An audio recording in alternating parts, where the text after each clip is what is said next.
आई प्रीतम, तुम्ही दोघांनी हे करायची काहीही गरज नाहीये. तिची ऑर्डर आहे, ती पूर्ण करेल. ती बघेल काय करायचं ते. स्वतःची कामं सोडायची आणि दुसऱ्यांची कामं करत बसायची, याला काही अर्थ आहे का?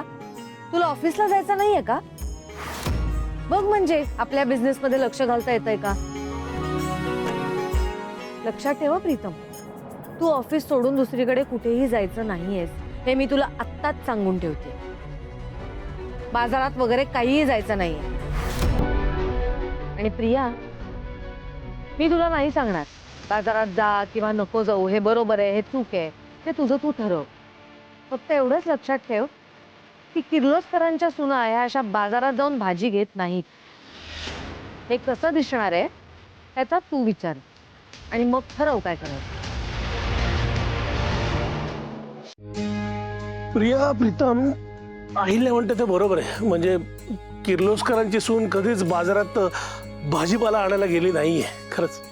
तुम्ही पण थांब जरा थांब, माझं वाक्य अर्धवटच राहिलंय. मी काय म्हणालो, किर्लोस्करांची सून कधी मार्केटमध्ये भाजी आणायला गेलेली नाहीये. मी गेलोय ना, म्हणजे मला जायला काहीच हरकत नाहीये. माझी अजिबात हरकत नाहीये. काय ना प्रीतम, आम्ही बिझनेससाठी पहिल्यांदा जेव्हा या शहरात आलो ना, तेव्हा मी आणि अहिल्या स्कूटरवरून जायचो भाजी आणायला. आणि अहिल्याने तर लोणचे आणि पापड बनवण्यापासून व्यवसायाला सुरुवात केली होती.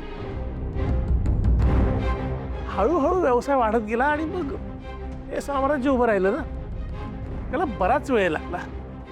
आणि आत्ता सुद्धा काय आहे ना, पारूची ही सुरुवात आहे नाही का.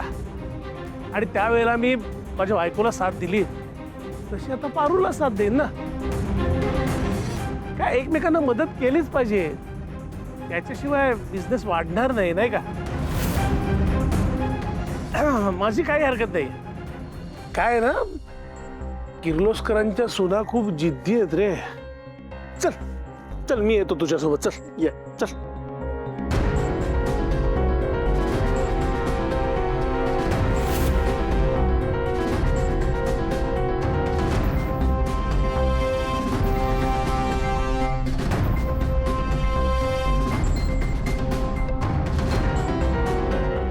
आई, मला तुमचं म्हणणं कळतंय, पण आता पारूला माझी सगळ्यात जास्त गरज आहे. आजपर्यंत प्रत्येक वेळी तिने माझी संकटात साथ दिली, मला मदत केली. मग आज जेव्हा तिला माझी गरज आहे तर कशी शांत बसू शकणार आहे? नाही, मी ठरवलंय, मी तिथे जाऊन पारूला आज मदत करणार आहे.